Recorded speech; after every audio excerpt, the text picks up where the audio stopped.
दृष्टांत आपको सुनाता हूँ। ऐसे जैसे आप लोग जब सुने तो आपके अंदर चाह बढ़ी कि थोड़ा सा और सुना जाए, क्योंकि अब इसका जितने गुणगान करो ये 1 घंटा थोड़ा पूरा होना है। अगर सुनाते रहो तो ये तो खत्म नहीं होगी। जैसे बताया गया कि वो कितना लिखो आप पूरा धरती कागज बना दो तब भी नहीं खत्म होगा, तो गुरु का गुणगान खत्म होगा। तो ये धीरे धीरे एक ही बार में सब आप नहीं जान पाओगे। जैसे ये प्रेमी आते रहे, जो लोग पहले से आए ये बराबर आ रहे हैं, तो कुछ अगले हफ्ते में सुने तो फिर कुछ आए इस हफ्ते में सुने, कुछ अगले हफ्ते में सुनेंगे, थोड़ा थोड़ा नया नया चैप्टर इसी में चलता रहता है थोड़ा थोड़ा। तो मैं आज आपको एक बात और बताता हूँ।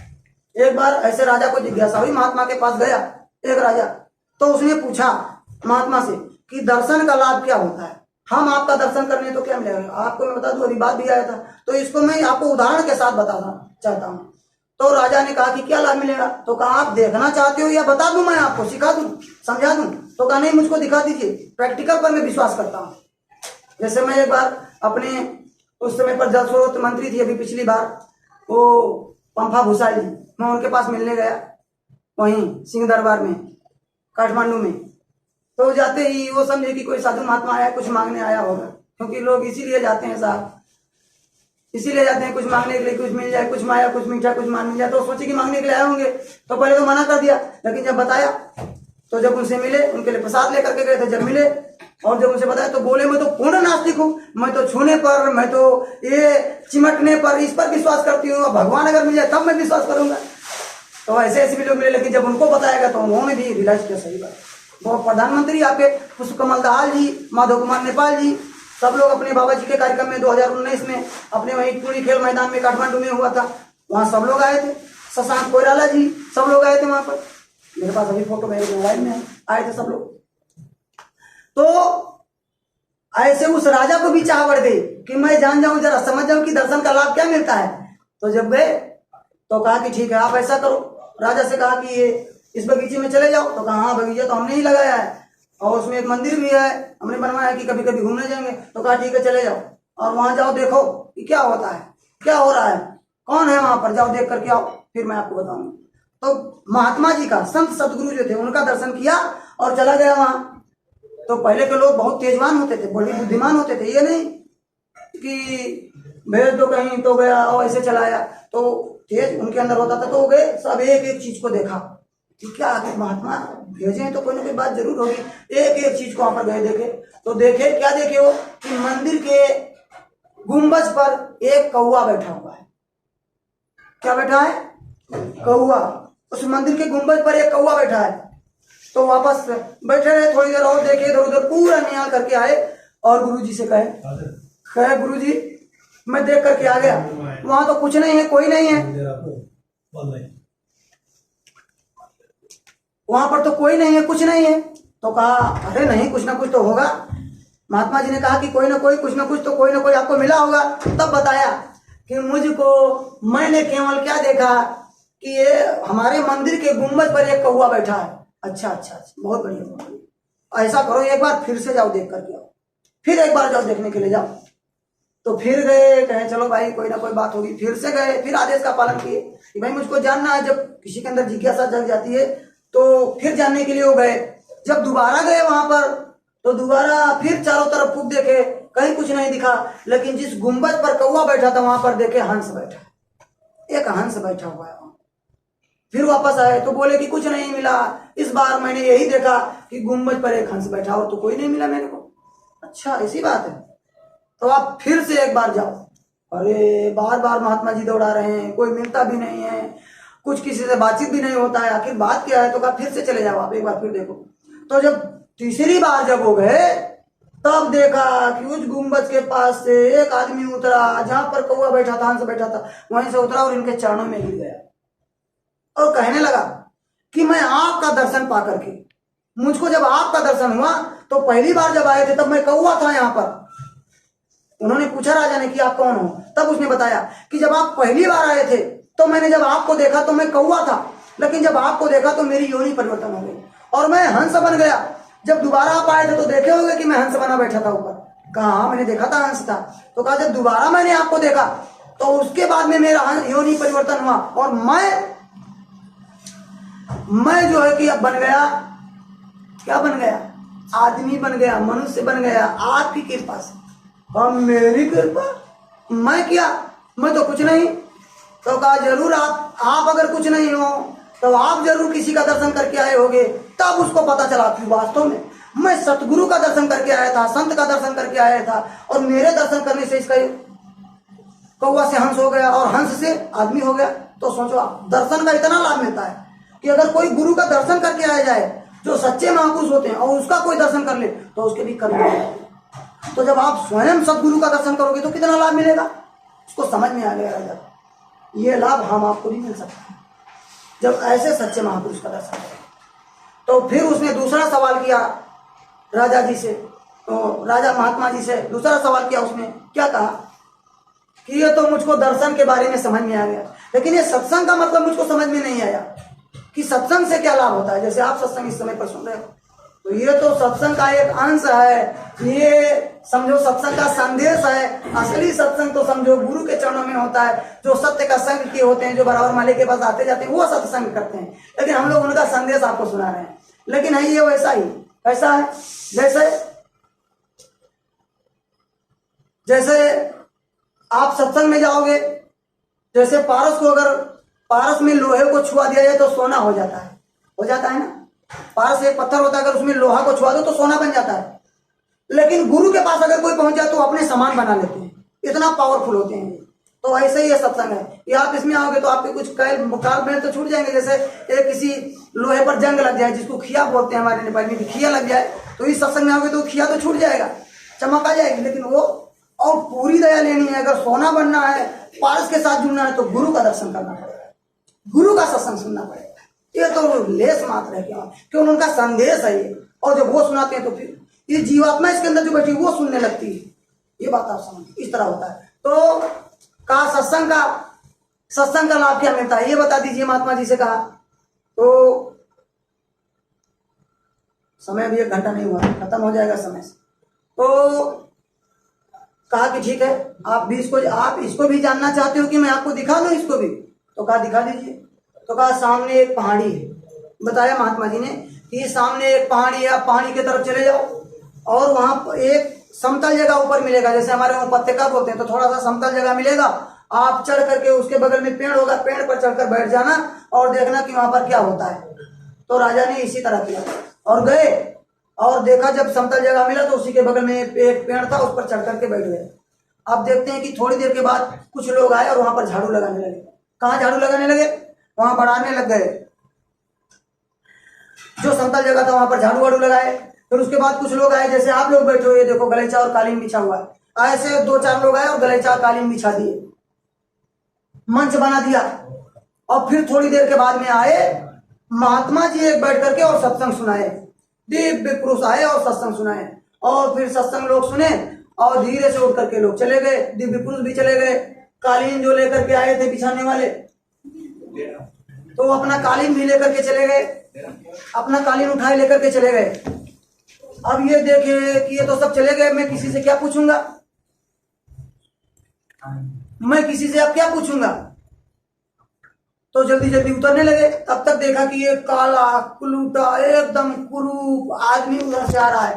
पैरों में उसके बड़ा दिक्कत था, चलने फिरने में बिल्कुल एकदम दिक्कत था, एकदम घसीटते घिसटते हुए आ रहा था। और आने के बाद क्या किया, जहाँ सत्संग हुआ था उसी सत्संग में पूरा लौटने लग गया। वो वहां के धूल मिट्टी को उठा करके ऐसे अपने शरीरों में लगाने लग गया, और ऐसे अपने मुंह में लगाने लग गया, पूरा शरीर में लगाने लग गया, जहां पर सत्संग हुआ था। और जहां जहां उसको लगावे मिट्टी को, वहां बिल्कुल स्वच्छ और निर्मल होता चला जाए, उसका शरीर ठीक होता चला जाए। और जहां दर्द था, जहां से वो घसीट करके आ रहा था पैरों में, वहां पर जब लगाया वो भी ठीक हो गया। और एकदम देखा कि ये एकदम ठीक हो गया, और ठीक होकर के चलने फिरने लगा। तब ये गए उसके पास, किसके पास, राजा जी गए उस आदमी के पास में, और कहा ये क्या, अभी आप आए थे तो बिल्कुल कुरूप थे, आपके शरीर में आप काले काले थे, अभी तो स्वच्छ हो गए। और आपका ये पैर आप लंगड़ा रहे थे, आप तो ये पैर भी ठीक हो गया, आखिर क्या हुआ, क्या है ये। तब उसने बताया, कहा मैं बहुत बड़ा पापी इंसान, मैं पापी आदमी, मैं सब पाप करता हूँ, मेरे से अभी तक कोई पाप छूटा नहीं, मैं सारा पाप करता हूँ, चोरी भी करता, बेविचार भी करता, लूटता भी, पढ़ता भी, सब काम जो भी मिल जाता मैं करता रहता हूँ। क्योंकि मेरी आदत बन गई है, मैं इसी को करता रहता हूँ। लेकिन वो जो दिन भर में पाप करता हूँ उसकी वजह से मेरा ये शरीर काला पड़ जाता है और मेरे पैरों में भी दिक्कत हो जाती है। तो वो कर्म, वो गंदे कर्म की वजह से मेरे पैरों में भी समस्या हो जाता है। तो मैं घसीटते हुए चल करके आता हूँ और इस सत्संग के स्थल पर मैं लौटता हूँ और यहाँ पर दिव्य आत्माएं, वो सतगुरु, संत सतगुरु बैठ करके सत्संग सुनाते हैं, इसलिए यहाँ पर वो प्रकाश रहता है। तो मैं उस मिट्टी को इसमें लगाता हूँ, तो जब इस मिट्टी को इस शरीर में लगा लेता हूँ तो मेरा निर्मल हो जाता है, ये कर्म मेरे साफ हो जाते हैं। तब राजा को समझ में आ गया कि जिस स्थान पर सत्संग होता है उस स्थान की मिट्टी में इतना पावर आ जाता है, उस स्थान की धरती में इतना पावर आ जाता है, तो जो आत्माएं बैठ करके सत्संग को सुनती हैं, जो उनके वचनों को ग्रहण करती हैं, उनको कितना लाभ मिलता होगा, सोचो। तब उस राजा को समझ में आ गया। अब एक बात और मैं आपको बता देता। राजा ने एक बात और पूछा उनसे, महात्मा जी से। क्या पूछा? कि सेवा का लाभ क्या होता है? सेवा किसको कहते हैं? जो किसी को सहयोग कर दे। कोई रास्ते में जा रहा है, अंधा है, उसको आपने रास्ता बता दिया। कोई बहुत भारी बोझा लेकर के जा रहा है, अब आपने देखा कि वो बिल्कुल परेशान है और उसका बोझा उठाकर आप पहुंचा दिए, उसको कहते हैं सेवा। कोई भूखा आदमी है, उसको आप भोजन लाए और खिला दिए, उसको कहते हैं सेवा। ये सेवा। तो कहा इसके बारे में जानना है मुझको, सेवा का लाभ क्या मिलता है गुरुजी, ये आप हमको बता दीजिए। तो कहा इसको भी आप जानना चाहोगे कि देखना चाहोगे? तो कहा मैं देखना चाहूंगा, मैं इसको देखना चाहूंगा कि सेवा का लाभ क्या मिलता है। तो कहा कि ठीक है, सामने चले जाओ, इधर एक नदी पड़ेगा, नदी को क्रॉस करोगे तो जंगल आएगा और उस जंगल में जाकर के एक पेड़ पर आप बैठ जाना और देखना कि वहां क्या होता है। वहां कोई लाश वाश पड़ी होगी, आप जाकर के देख लेना। तो गए ये गए, क्योंकि इनको जिज्ञासा थी, इनको जानना था।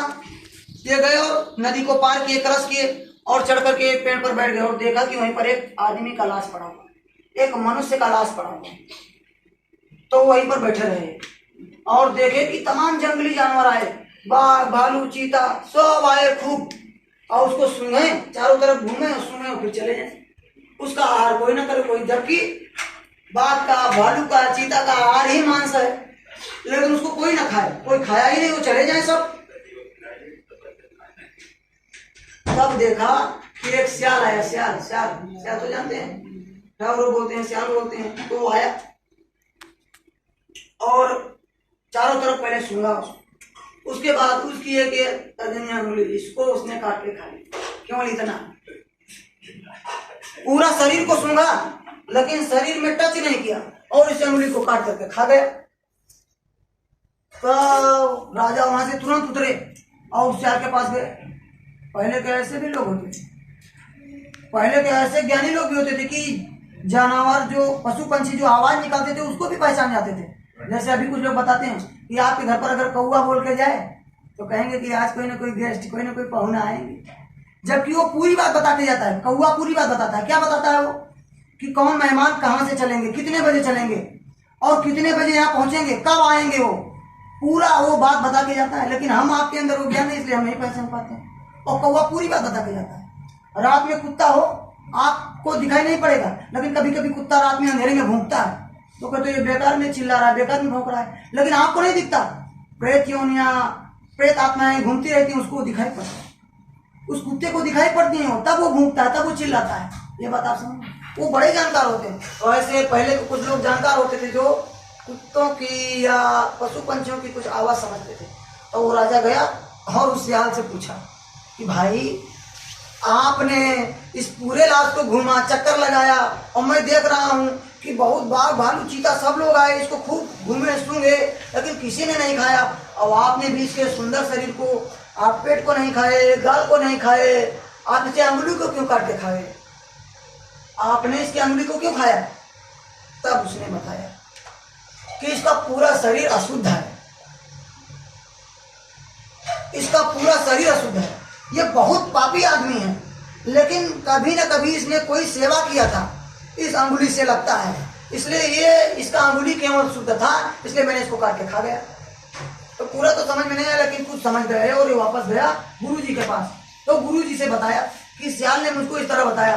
तब गुरुजी ने स्पष्ट शब्दों में समझाया कि वो बहुत बड़ा पापी था, अपने जीवन में हमेशा पाप ही किया, कोई सेवा नहीं किया, कोई पुण्य काम नहीं किया, किसी का कोई सहयोग नहीं किया। लेकिन एक बार सत्संग हो रहा था और सत्संग सुनने के लिए लोग जा रहे थे। तो ये उधर रास्ते में बैठा था, लोग रास्ता भूल गए। तो इससे लोगों ने पूछ लिया, इससे पूछ लिया कि भाई सत्संग किधर हो रहा है। तो ये मुंह से तो नहीं बोला, इतना पापी था, ये बोला कुछ नहीं, लेकिन अंगुली उठा कैसे दिखा दिया कि उधर हो रहा है। इसकी एक अंगुली सेवा में लग गई, इसलिए उसका सेवा का फल है कि इसका अंगुली शुद्ध था तो मैंने खा लिया, और नहीं तो इसका इतना अपवित्र शरीर है कि हम लोग इसको खाएंगे। तो सेवा से शरीर पवित्र होता है, हमारे कर्म कट जाते हैं, अंग पवित्र होते हैं और उस मालिक के करीब चले जाते हैं। आजकल आज तक किसी को कुछ भी प्राप्त हुआ तो सेवा के बदौलत ही प्राप्त हुआ, सेवा से ही प्राप्त हुआ, ये बात समझ। इसलिए सेवा करनी चाहिए समय समय पर। जब आपको कोई मौका मिल जाए कहीं पर किसी का सेवा करने का, तो ये नहीं, क्योंकि आजकल की देवियाँ, आजकल के वो ये समझते हैं अगर कोई घर पर पहुना आ जाए, रात को देर हो जाए, 10 बज जाए, तो क्या कहते हैं, पहुना नहीं, गेस्ट नहीं, हमें टेंशन आ गए, टेंशन, अब इनको भोजन बनाना पड़ेगा, खिलाना पड़ेगा। लेकिन सब ऐसे नहीं होते हैं। कुछ लोग तो कहते हैं अतिथि देवो भव, अतिथि आ गए तो भगवान आ गए हमारे घर पर, इस प्रकार से सेवा करते हैं। अब कोई ऐसे होते हैं, अरे इनके दोस्त आ गए, अब इनको कॉफी बनाना पड़ेगा, दूध लाना पड़ेगा, चीनी मिलाना पड़ेगा, इनको पिलाना पड़ेगा, तो टेंशन मानती है, तो वो फिर उनको कुछ नहीं। तो ठीक है, आप सब लोग आए, अपना दर्शन दी। देखो अपने बाबा उमाकांत जी महाराज का आश्रम, बाबा उमाकांत जी महाराज का आश्रम उज्जैन मध्य प्रदेश भारत में पड़ता है, और इनका सत्संग बराबर आपके साधना चैनल पर रोज आता है। अब यहाँ का टाइम और उधर का टाइम फर्क है, लेकिन आप इनका सत्संग अगर सुनना चाहते हो, क्योंकि देखिए सब कुछ यही है, इनका सत्संग आप सुनना चाहते हो तो जय गुरुदेव यूके चैनल का नाम है। यूट्यूब पर जब जाएंगे सब्सक्राइब कर लीजिए, आप बराबर सत्संग आता रहेगा। जय गुरुदेव यूके जैसे लिखेंगे, JIGURUDEV जय गुरुदेव यूके, जैसे आप उस पर टाइप करेंगे तो इनका चैनल आ जाएगा। आप उस पर 15 मिनट का, 20 मिनट का, आधा घंटा का, 1 घंटा का सत्संग बराबर उस पर पड़ा हुआ है, आप सुन सकते हो। आप तमाम जानकारियां उसमें आप ले सकते हैं। और ये जय गुरुदेव नाम के बारे में मैं थोड़ा सा बता देता हूँ कि ये जय गुरुदेव नाम इस समय का जगाया हुआ नाम है, क्योंकि आज बहुत लोग पहली बार आए हो। इस जय गुरुदेव नाम में शक्ति और ताकत और पावर है। इसको भगवान का नाम हम लोग कहते हैं कि ये नाम इस समय पर भगवान का है। लेकिन अब कह दिया जाए कि भाई इनका विशाल नाम है, आप विशाल विशाल जपो, और विशाल भगवान का नाम है। अरे तो भाई जब इस विशाल नाम से हमको लाभ मिलेगा तब तो हम मानेंगे कि ये विशाल भगवान का नाम है। अरे प्रेमियों आप बताओ, जब विशाल नाम से हमको लाभ मिलेगा तब तो मानेंगे कि भगवान का नाम है। तो ये जय गुरुदेव नाम को आप ऐसे मत मानो कि भगवान का नाम है। आप इसका परीक्षा लेकर के देख लो कि वास्तव में भगवान का नाम है कि नहीं है। किसी भी समस्या में गिर जाओ, परेशानी में गिर जाओ, तकलीफ में गिर जाओ, आपका काम नहीं बन रहा है, तो आप जय गुरुदेव नाम बोल के देखो। बीमारी में, तकलीफों में, कोई मर रहा हो, बिल्कुल श्वास नहीं निकल रहा है, बहुत तकलीफ में है, मरा नहीं है अभी, तो आप चले जाओ उसके पास, उसके मुंह में गुड़, चीनी या बतासा कुछ भी डाल दो, मीठा चीज, उसके दाहिने कान में 10 बार जय गुरुदेव नाम प्रभु का, जय गुरुदेव नाम भगवान का, जय गुरुदेव नाम जो आप मानते हो बोलो, जय गुरुदेव बोलो, उसके कान में जाए जोर जोर से। शर्म मत मानना, लाज मत मानना कि खुद बोलो, खुद ही सुनो। अब वो सुन ही नहीं पाए, उसके कान में आवाज नहीं जाए तो क्या, जोर से बोलना कि उसके कान में आवाज चला जाए। जय गुरुदेव नाम प्रभु का, जय गुरुदेव नाम भगवान का, जो आपको इच्छा लगे वो बोलो। जय गुरुदेव नाम परमात्मा का, जय गुरुदेव नाम, जय गुरुदेव बोलो, तो जैसे 10 बार उसके कान में आवाज जाएगा, अगर उसका समय पूरा हो गया होगा तो मुस्कुराता हुआ चला जाएगा। मरता हुआ इंसान कभी हंसता नहीं, कितना चिल्लाता है, चीखता है, रोता है, हड्डियां चट चट करके टूटती हैं, परेशान होता है वो। लेकिन अगर मुस्कुराता हुआ चला जाए तब समझ लो कि बाबा उमाकांत जी महाराज आ गए और अपने साथ में उसको लेकर चले गए। लेकिन अगर 2-4 घंटा, 1-2 दिन, 2-4 महीना अगर उसका समय बाकी होगा तो थोड़ी ही देर में आंख खोलेगा और वो बताएगा आपको कितने लोगों ने इस तरह का परीक्षा लिया है। वो बताएगा कि मुझको कोई मार रहा था, काट रहा था, दुख दे रहा था, सजा दे रहा था, लेकिन जब जय गुरुदेव नाम मेरे कान में आवाज पड़ा, और जब मैं जय गुरुदेव मेरे कान में जैसे आवाज पड़ा, बस एक सफेद लिबास में, सफेद पगड़ी वाले, सफेद दाढ़ी वाले बाबा आ गए, और उनको देखते ही वो यमराज, वो यमदूत वहां से भाग गए, भाग खड़े हुए, हमको छोड़ दिए। तब आपके पास अगर फोटो बाबा उमाकांत जी महाराज का हो तो उनको ऐसे दिखाओ, वो तुरंत बताएगा कि यही बाबा जी आए। चैलेंज करते हैं, विश्व में कोई ऐसा चैलेंज नहीं कर सकता कि आप इस नाम को लो, मैं आपको मिलूंगा। लेकिन परम पूज्य बाबा उमाकांत जी महाराज ये चैलेंज करते हैं कि आप किसी भी समय पर एक साथ जापान में, दुबई में, कतार में, नेपाल में, आप अमेरिका में एक साथ 10,000 लोग जय गुरुदेव नाम बोले, सबको ये बाबा जी मिलेंगे, वो पावर इस जय गुरुदेव नाम में है। इसलिए आप बोल करके परीक्षा लेकर देख सकते हो। ये नहीं कि एक आदमी बोले। अब मान लो इस समय पर मान लो भाई, अब दीपक जी बोल रहे हैं, अब ये सोच है कि